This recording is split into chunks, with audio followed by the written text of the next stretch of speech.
And today we're filming our first episode of Nogi, Perfect the Craft.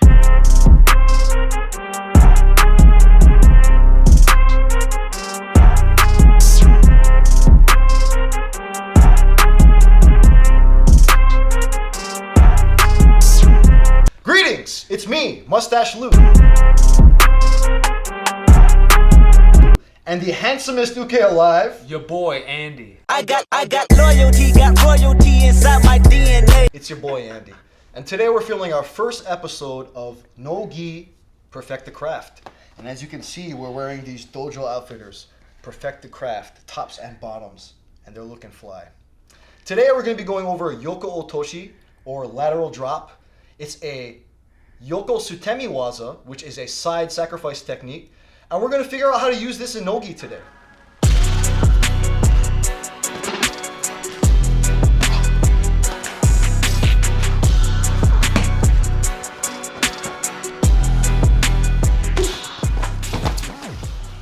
Yoko Otoshi is a side sacrifice technique, but really, it's an attack on my opponent's front leg. I want to attack my opponent's front leg, his base leg. And I'm going to do that by sitting to the foot and trapping it with the inside of my leg. So the footwork looks like this. I make sure that my front foot is near to my opponent's front foot, because I don't want to sit and be far away from him this way. I want to sit and have access to this foot so I can trap it. So I'm going to move my front foot kind of close to his foot, maybe about a foot away. Then I'm going to keep my chest upright, and I'm going to sit to the heel of my back foot. As I sit to the heel of my back foot, I want to turn my shoulder and face it towards my toes. So when I sit in, it looks like this. You see, I'm sitting into this throw here, and I'm not allowing myself to be driven backwards. I'm actually turning my chest and dropping my back knee to drop him over this leg. It's a real sit, and it's a real drop. That's what the name drop Otoshi is in the throw. Okay, let's talk about hands. My hands. When I'm sat in this way, I'm actually going to be making a circular motion with my hands to throw this person. So, as I'm going through the throw, my sleeve side hand or my arm side hand is going to be going down to wrap and trap my opponent's arm. My lat side hand or my underhook here is going to be throwing up. So actually what I'm doing is I'm creating a circle with my arms here that helps to guide my opponent and their momentum over my sitting leg. So in one motion, my hands working look like this. I have a special love for Sutemi waza. I'm a student of Kevin Asano, who is a world and Olympic medalist. I'm also a student of Kashiwazaki, who is a Sambo and Judo world champion. So I have a special love for these sacrifice techniques, because these two great technicians, this is what they were able to prove and use at the highest level of the game, and I really like the way that they do their Judo. The problem is when I'm transitioning to Nogi, if I try to do the throw traditionally how it's done in Judo, by sitting and dropping over the foot, you can already see that I don't really have anything sticking my opponent to me, right? You see, it's too far away from me. In Judo, the throw takes place out here because I have the gi to guide the person over my leg. I put them into a nice high ukemi fall. But when I'm in Nogi, I need to start searching for grips that trap, wrap, or overhang my opponent. So when I'm doing this throw in Nogi, I actually like to go from a pommel grip. Pommel grip here, okay? I have an underhook on the far side.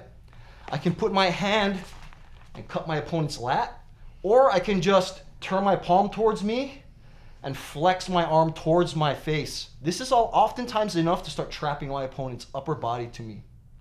On the other side, on the sleeve side, I'm going to trap and wrap my opponent's arm. I can do this by, there's a little process here on the back of the tricep, a little bone there. So if I can get my fingers on that bone and turn it towards me, a lot of times that's a really good trap. I can also trap by using my elbow to wrap and close. Now notice, Look how I'm using my palm action here to trap my opponent. Palms are turning in and up towards my opponent. So I'm wrapping and trapping my opponent, though I'm not overhanging. And that's your hand position for Yoko Otoshi. For Yoko Otoshi, we're using a pommel grip. I actually like to drill the pommel grip, and I like to drill it in sets of 3 because it really allows me to fill the space with my opponent and practice making the grip ergonomic to his body and airtight. It also gives me the ability to, like, in a virtuistic way, just kind of feel where the sticking points are in the movement and make my initial grip as smooth as possible so that when I'm going for this grip in a live situation, I can make immediate contact and have no space between me and my opponent.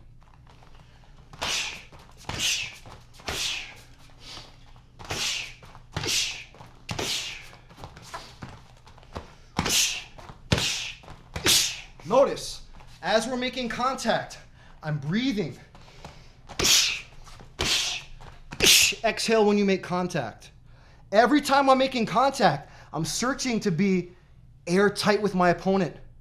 I'm trapping and wrapping right away with a lot of surface area touching my opponent and no space between me and him. So I'm ready to go as soon as I start making these grips. If I'm ready to go as soon as I grip, it makes it way easier for me to start surprising my opponent with one touch power rather than having to search for my grip or try to snake my hands in. If I can get that stick right off the bat, it really allows me to have a lot more success with the throw. When I'm shooting Yoko Otoshi in a live situation, I don't want to be shooting on a dead leg. What I mean by that is, when I'm locked up with my opponent here, and we're both kind of in this defensive stance, this jigotai stance, it's really heavy on his foot and it's really heavy on my foot. So it's difficult for me to start breaking this guy's posture. He's ready and he's based. When I shoot this throw in a live situation, I really want to be creating motion in the front foot. And there's 3 ways here for me to create motion. We're going to go over these right now. The first way to create motion in the front foot in order to start initiating my lat drop attack or my Yoko Otoshi attack is just by using ashiwaza on the front foot. Tap, tap. So once I get my pommel grip, I want my opponent to start moving his foot. So what I'm going to do is I'm going to tap it with my feet. Tap. See? Up and down. Or tap. I can tap with my front foot or my back foot. Tap. Tap. I'm looking for the timing of this foot coming up and down because I don't want to attack a dead leg. So I can do this off of either type of tap. Either the first one, tap. As soon as that foot comes down, I'm shooting it. Or I can tap with my back foot. Tap.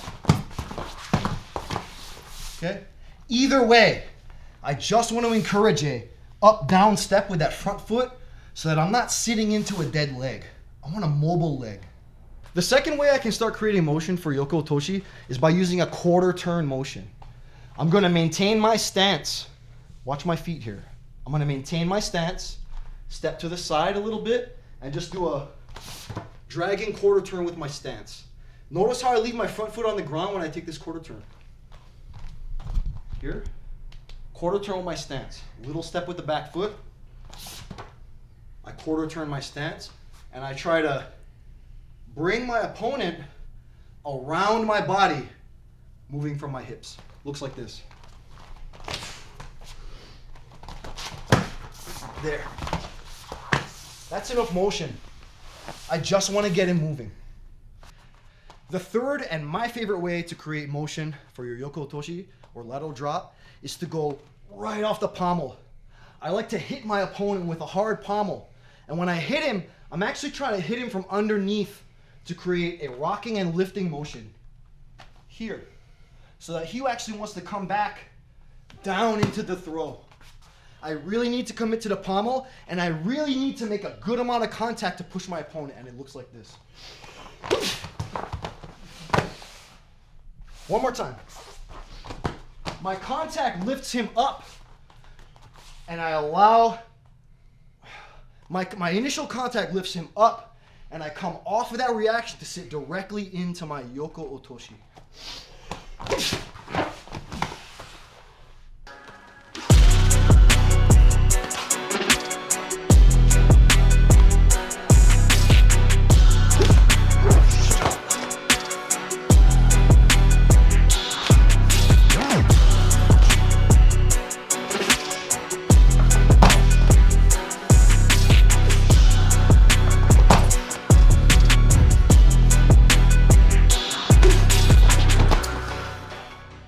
was our Yoko Otoshi or lateral drop, our first episode of Nogi PTC. I hope you guys enjoyed the video. Please subscribe and follow us on Instagram at Dojo Outfitters, Andy Newaza, and Mustache Lou.